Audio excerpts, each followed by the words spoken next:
When life gets unpredictable, preparation matters. In medicine, it's all about staying alert, ready for whatever comes through the door. On the road, it's no different. That's why Volvo designs vehicles to help anticipate risk, reduce harm, and protect lives. The Volvo XC90's advanced safety systems inspire confident decisions wherever the road takes you. The Volvo XC90, for life. Proud sponsor of the Pit Podcast. Learn more at volvocars.ca/safety.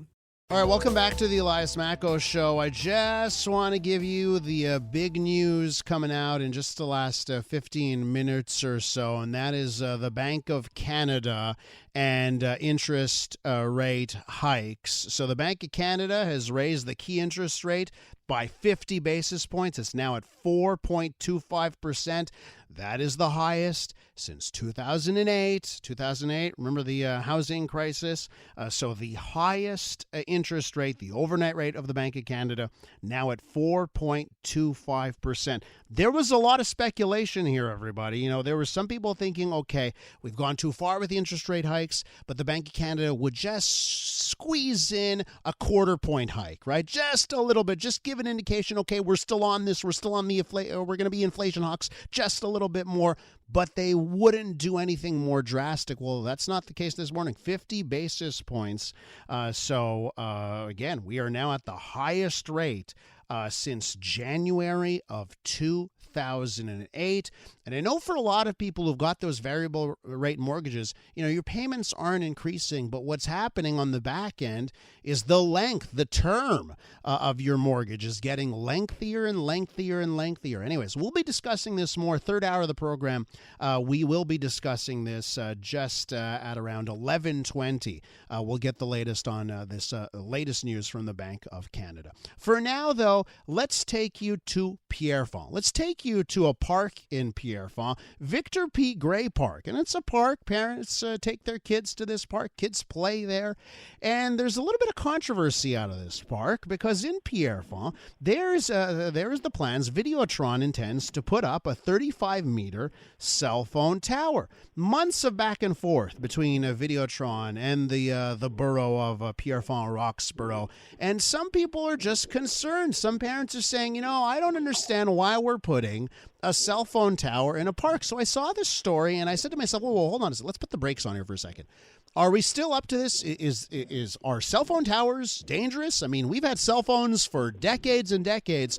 Are we still on the notion that putting up a cell phone tower in a park, if that's wrong, and if there are health risks that come with cell phone towers, just how dangerous are cell phone towers? Has the science been settled on this? So I said, let's go to Dan Riskin, CTV's science and technology specialist. Dan, welcome to the show. Hey, thanks for having me. I'm excited to talk about the topic. It's divisive. It has people worked up. And, science is part of the answer, but it's not the whole answer. Yeah, and let me tell you something. Any type of wave in the air, it doesn't matter if it's Wi-Fi or microwaves or what have you, people get freaked out over it here, Dan. So yeah. What do you say here? If you live in this part of Montreal and you have there's the park you take your kids, they're putting up a cell phone tower. What does the science say? Well, the science that I've seen says that there's no harm and that there's nothing to be worked up about. There are lots of people who say that the science has gone too fast and there hasn't been time for long-term effects to be measured. And so if we were talking about a vaccine or something like that, where there was sort of a higher bar, the research that's happened into cell phone towers maybe hasn't been as exhaustive as you would want. But people have been looking for a signal in the noise. Like, if I hold my phone up to one side of my head all the time, am I more likely to get cancer on that side of my head than on the other side of my head?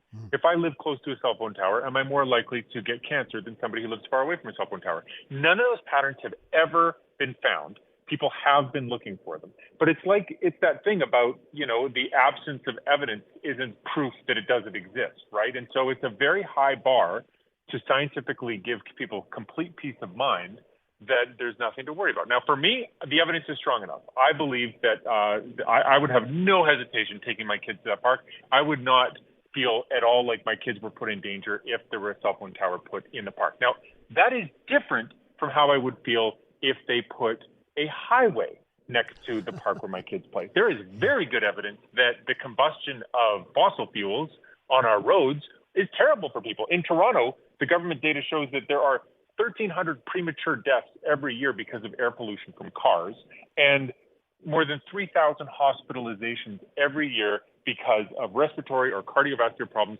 that are 3,000 more every year that you wouldn't have if everybody had an electric car. And so, people see a cell phone tower and it evokes this emotional response. We don't have that response when we see cars drive by because we're used to them. Yeah. And that is a cognitive bias. It is incredible, how pollution gets away with so much and we never focus on it. Right. People are so focused on the invisible and they get so worked up about cell phone towers, but the evidence points very clearly that if that energy were focused on electrifying our vehicles on the road and getting the pollution away from playgrounds and getting it away from schools. I mean, if you look at a map now I don't know Montreal as well as I know Toronto because I live in Toronto and I look at the data for my city and I think about where I want to live and where I want my kids to go. But if you live on the sides of one of the 400 highways, which are sort of Toronto has sort of this square of highways that goes right in the middle of it and other highways coming around it. If you live close to one of those highways, those big, ugly 401 type highways, you're way worse. Your health is much worse than if you live far away from them. And that is just clear as day. And so I just encourage people, if you're looking for a fight and you see you want to make your environment better for kids, that's a good place to put your energy because there's evidence that we need to fight that fight. There is no evidence that the cell phone towers are a useful use of energy. We just don't have any evidence that that's the problem. Okay, and just on the cell phone towers and the kids, right? And I have a listener who's writing in, no, it's very dangerous for developing brains, right? Children, are not adults here. So is there, Dan, is there anything to be said for that? Younger children, I don't know, thinner skulls? I don't know how it works, but is there anything to be said for that? It seems intuitive. Valid concern, right? So right now I'm talking to you on the radio. Some people are streaming it, but for those people who have their radios dialed to the AM dial, the radiation that's carrying the AM radio is in kilohertz. It's thousands. Then if you take that up by a factor of 1,000 so that it's vibrating 1,000 times faster, you have the FM dial, which is in megahertz. And then if you go 1,000 times faster than that, you get to gigahertz. That's where the cell phone lives. But the thing is that if you go another 1,000 times stronger than that, you get into radiation that you can see. So light that you see all around you is a much more powerful form of electromagnetic radiation than microwaves or than cell phone signals. And it's just the intensity it's the amount of power. So if you put your stuff in a microwave oven, it's not the frequency that gets you, it's the amplitude of it. It's how strong that is. And the thing with cell phone towers is that they're far away from you and they are a weaker energy. There's less energy coming out of them. And so it's not like a microwave oven. If you put a baby in a microwave, it's obviously going to be terrible. But if you put a baby near a cell phone tower, it's probably equivalent to putting them near a light, which is not that bad. And so there's no evidence that it is bad for developmental reasons for young kids, for old kids. We just don't have any evidence that it's bad. But again, I can understand if it's your baby, you want to do everything that's safe. But we have Wi-Fi in our house. I feel totally comfortable with electromagnetic radiation around my kids.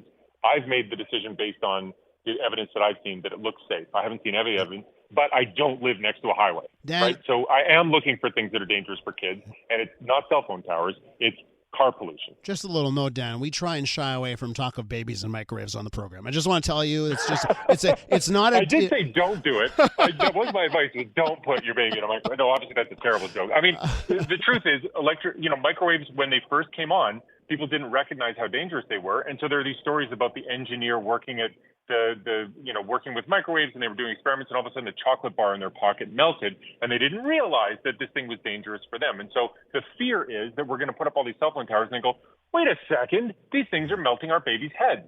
And so we're going to have this aha moment. But people have been looking for that, and there's just no evidence of it. And when people they see no evidence of it. And if you are talking about the kinds of radiation that are used for things like radiation therapy or something like that, or to do other things like X-rays where you penetrate through the body, you're talking about much higher frequencies than we're talking about with cell phone towers. So it's one of these things where there's no evidence that I can show you that it doesn't hurt someone, because it's the absence of people being hurt that I'm trying to show you. But we haven't found any evidence, and people are looking. Well, this is good for the parents that may have a concern because they've seen something on the internet that their children can be safe in a park, even if it's next to a cell phone tower. But I should mention this, Dan. Last question. This cell phone tower is going in a park which is right next to a cemetery. Should we be worried about cell phone tower-induced zombies? Is that a concern?